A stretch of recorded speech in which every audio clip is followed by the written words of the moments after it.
Good morning छात्रों, मैं आपका व्यावसायिक शिक्षक दीपक सिंह और आपके लिए समर्पित आपको एनसीसी मिले। एनसीसी का इस समय क्लास तो चल ही रहे हैं, साथ साथ आप वीडियो भी क्लास भी कर रहे हैं, सब कुछ देख रहे हैं। तो एनसीसी के लिए जो सीटअप और ये है आपका 30-60 और वो एक सपाट और रेस भी कराते हैं।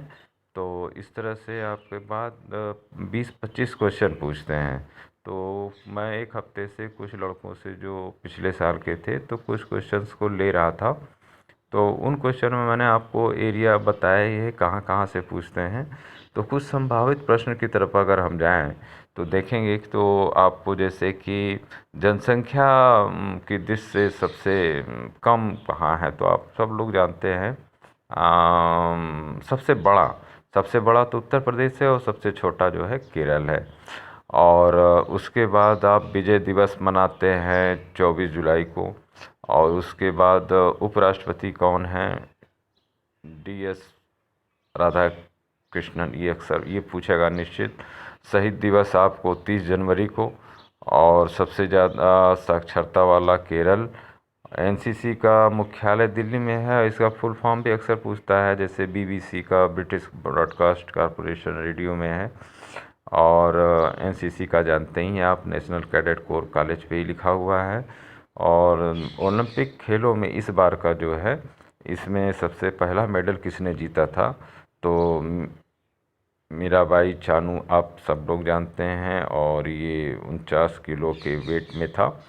और भारत की वर्तमान जनसंख्या लगभग रोज ही आप सुनते हैं टीवी पर, मेरे 135 37 करोड़। और भारत का राष्ट्रीय ध्वज आप जान ही रहे हैं, तिरंगा है।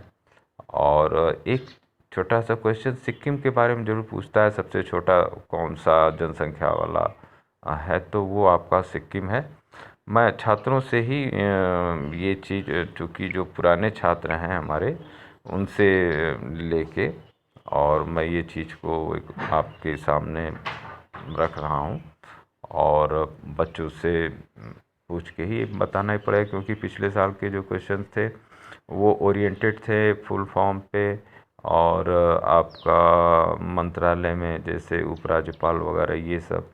और फिर थोड़ा सा एनसीसी के बारे में।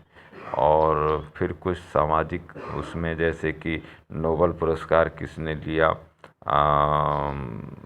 रविन्द्रनाथ ठाकुर जी ने लिया था। और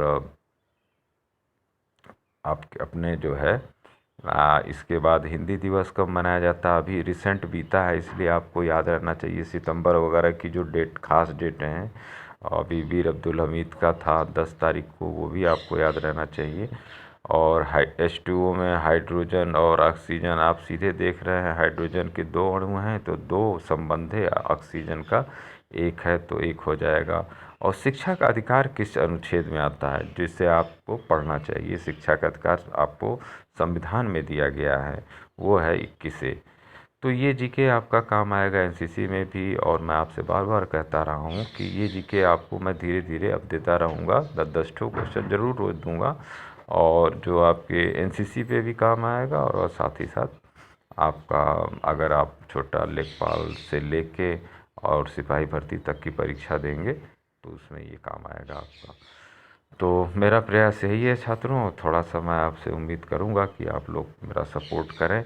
मैं 4 साल से आप लोगों को इस चैनल पे बना के अपना चीज़ दे रहा हूँ। वैसे मैंने कभी कहा नहीं, लेकिन इस बार से कुछ छात्रों ने कहा कि सर नहीं, इसको आप माइक्रो टीचिंग करके थोड़ा और करिए, हम लोग लाइक सब्सक्राइब करके इसको बढ़ाएंगे। तो आप लोगों के ही निवेदन से, आप ही के लिए, दोनों तरफ से आप ही हैं, तो आप प्लीज़, अगर आपको लगता है कि मैं आपके साथ हूँ, कॉलेज में आपके लिए काम करता हूँ, तो ज़रूर करिएगा। और नहीं लगता है तो कोई बात नहीं, मैं आप लोगों से तब भी मैं अपनी, आपके प्रति सेवा मेरी जारी रहेगी। 94 से चल रही है, आज तक रहेगी। आप लोगों का आशीर्वाद रहना चाहिए। मेनी मेनी थैंक्स छात्रों।